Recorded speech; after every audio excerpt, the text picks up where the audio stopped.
नमस्कार साथियों, स्वागत है हमारी झूठी न्यूज में। आओ, एक भैया हमारे सामने कबाड़ बिन रहे हैं, उनसे पूछते हैं इस महंगाई में वो कबाड़ बिन के कैसे अपनी खर्चा पूरी कर रहे हैं। आइए जानकारी करते हैं। कैमरामैन आओ।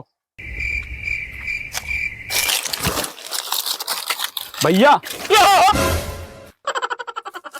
क्या भैया? अरे भैया, हम न्यूज रिपोर्टर हैं भैया। अरे यार वहीं तो डरवा दे रहा है। यहाँ कहाँ जंगलों में पहले चला हुआ हमरे पिछुआ पिछुआ तू अरे भैया, आपका इंटरव्यू लिए आया हुआ है भैया। इंटरव्यू लिया हुआ है। हाँ, तो सबसे पहले भैया अपन नाम बतावा। नाम? हाँ। हमारा नाम है भैया बम बहादुर यादव। अच्छा, तो बम बहादुर जी, हाँ भैया। इस महंगाई में आप कबाड़ बिन के कितना कमा लेते होगे?